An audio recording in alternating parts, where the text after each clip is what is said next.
Part 7, Accountability for Results. We're going to talk here about leading and why language you use really matters.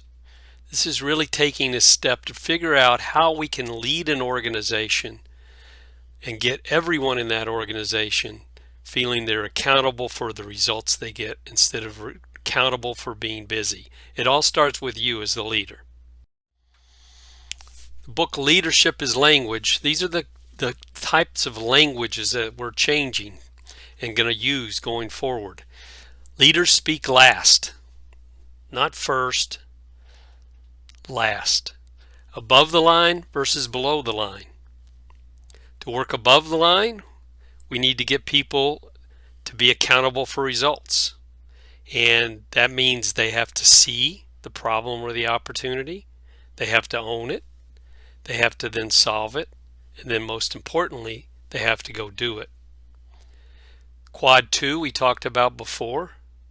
That is not urgent but very important. Delegating decisions, not delegating jobs or tasks, but delegating decisions and control to your team little by little. And there should be no more they in your organization.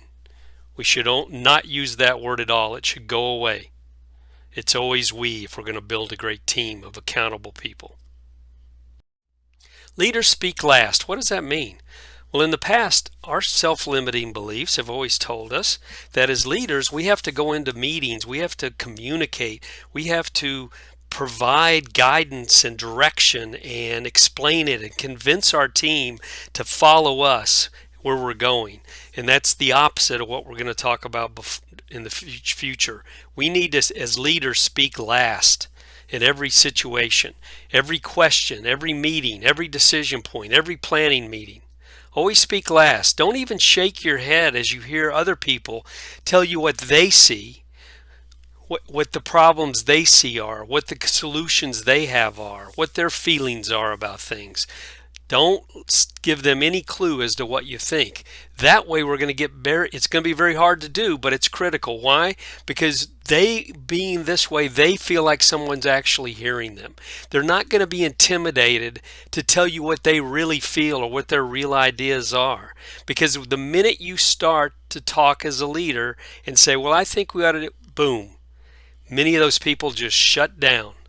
Because they don't have the same opinion you do, but they don't want to voice it at this point because that's what the leader's already made his mind up or her mind up on what we're going to do. So this way we get their real feelings and thoughts, and we get their real ownership, and they really see what they see. They walk away, then at the end you can talk about these ideas, you can bring people together and little by little get people to go in a certain direction. It may be a direction of one of the team members or it may be your direction, but at least everybody's coming together, everybody's been heard, and we can go forward with people owning this as a team, whatever that decision is, or as an individual. We talked about quadrant 2, and in quadrant 2 it's not the urgent things, but the extremely essential, important things that we're working on as a leader. And we want to get there, but the only way we're going to be able to get there is through delegating and getting our team to start being accountable for results. So it starts, historically, again, a belief. There's red work and blue work. The red work are the people that type the keyboards and go out in the plant and go out and service things. They're the people that are doing the work. The blue work were the leaders, the managers. That's where the decisions were supposed to be made. That's where the control was. We had the control. We had people out in the plant or in the office or wherever they are. They're the people that are doing the actual work. They're not supposed to make decisions. They're supposed to follow processes and do it the way the blue workers have decided it should be done. That's not going to work anymore. If we're going to get to a point as a leader where we've got a team of accountable people that are accountable for results, that are empowered, that are making decisions and doing their jobs better and better and more efficient every day, and giving us the time to focus on the designing and the important essential things that are going on with the business, we've got to learn to delegate. And it's not delegating tasks, it's delegating decisions and control. little by little. We want to be able to pass more and more control to the team. If we're going to do that, we need to do two things. We must set and have them understand clear key results. They have to understand what are the results we're trying to get. They must understand them and have them ingrained in their souls. And we must build confidence in the competency, knowledge, and skills of our team over time. This doesn't happen all at once, but by doing the things we're about to talk about, little by little, we're going to be providing and delegating them the decision making and empowering them with more and more control over how they do their jobs. Why are key results, goals, mission, all those things important as we go forward with this concept of giving our employees more and more empowerment as far as decision making and control of their jobs? And why are key results so important? Well, Covey did this study many years ago of 23,000 U.S. employees, but only 17% said they had a clear understanding of what the organization is trying to do and why. In other words, the mission, the purpose of the organization. Only 20% were enthusiastic about the teams and their organizational goals. Only 20% said they had clear line of sight between their jobs and their teams and organizational goals. Accountability. Only 15% felt their organization fully enables them to execute those key goals. In other words, empowers them and gives them some control in decision making. Only 20% fully trusted the organization they work for. Pretty sad. So taking those numbers and looking at a 6-year-old soccer team, only 2 of the 11 players on the field would know which goal is theirs and how to score. Only 2 of the 11 would really care. Only 2 of the 11 would know that what position they play and what they were supposed to do in that position. Only 2 would feel like the coaches okayed them to pass the ball or kick it in the goal, empowered them in any way. And only 9 of the players would keep the ball away from their other team members because they don't trust them or they don't know what to do. So that kind of team, of course, isn't going to win, but that describes a 6-year-old soccer team. Does it describe our companies? A recent study was just done of 40,000 employees across the country, and the key to accountability is clearly understanding key results, right? Well, are the key results, goals clearly defined and understood? 40,000 employees said only 14% of them said yes in their company. 86% of them said no. That's why it's critically important to have very simple yet well understood key results in our organization, so we'll get more engagement, more accountability, and be able to delegate decision making and delegate the control of their jobs. To go along with that same study, do priorities change frequently and thus create confusion around the key results? Well, again, 16% said no. 84% said yes. So that's why it's important to have 3 to 4 very well understood, very clear key results that spell success in your business. And then ask the team to tell you what they do directly or indirectly to impact that. We've got to take that 6-year-old soccer team. We got to set some clear results, and little by little, we got to give them more and more control over their job and get them to make better and better decisions on their own. Okay, accountability for results. Why is that different from accountability for being busy? Well, accountability for results, the question you really ask is who is accountable for achieving the results?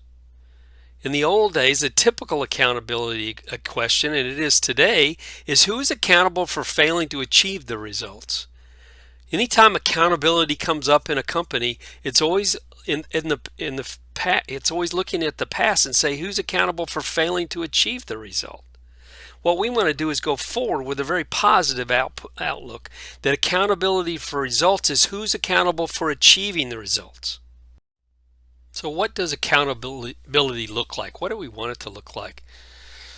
Regardless of what it looked like before, what it looks like now, activity or action are the actions people take that lead to results. Results, the desired and undesired outcomes of taking action. So remember the old Japanese saying that I talked about earlier. Key results without the right actions are dreams. Actions without key results are chaos. Once doing the job is getting the right results, that means I'm doing the right actions and getting the right results. Now we have a winner. That's where we want to be. We mentioned below the line and above the line. We want people to be accountable for results. All of us, you, me, everyone. And the only way we do that is to work above the line. So what does working below the line mean? Well, it's really accountable for being busy, where we are today. Some of the time, most of the time, depends on the individual, but we all work below the line at some point. And we want to work more and more above the line. But working below the line means people focus on what they can't control. They play the victim.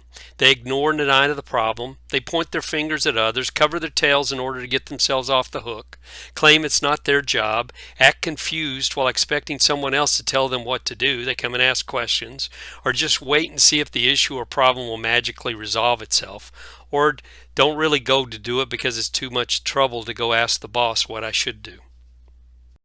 What does working above the line mean? People will focus on what they can control. They assume accountability for resolving issues and problems, for taking 4 sure steps toward getting the right result. They see it, they own it, they solve it, and they do it. And we'll talk about how the questions to ask and walk people through that. People who languish below the line prepare stories that explain why past efforts went awry. People who reside above the line empower themselves to strive for better results. That's where we all want to be working. We want to be working above the line, determining what the problem is and seeing it, taking ownership, that it is in my area and I can solve it, and then solving it and then doing it. So the steps to accountability: if you're an owner, and I mean owning the problems, owning the issues, more and more decision making, those people above the line, we see the problem, we take ownership for it, we solve it, and we do it. We don't always do it all on our own, but personally, we take ownership, we solve it, we do it. We're working below the line again. We cover our tail, we wait and see. There's confusion. Tell me what to do. Not my job. Ignore and deny. Finger pointing. Those are the kinds of things that really cause us to work below the line. And we do it, some of us a lot, and some of us not very much. But the key is to work above the line the vast majority of the time, and use this language in your company a lot so that people understand when they have a problem or you see something not going right, you can say, hey, you working below the line or above the line on this? So working above the line, we said see it, own it, solve it, and do it. See it means the problems, the opportunities. When I'm confused, maybe I don't have the knowledge or the skill, the inefficiency I see, the waste I see. Those are the things that we want people to see, and probably more, but those are the key ones. Own it means I'm in agreement that what I see is a problem or an opportunity, and I want to get involved. I am going to get involved. My involvement can help solve it. And then solving it, you don't ask what more can I do, but you start asking what else can I do? What else could we be doing here? What else can I do here? The best practices that are out there, looking for best practices and getting other people involved in solving this issue.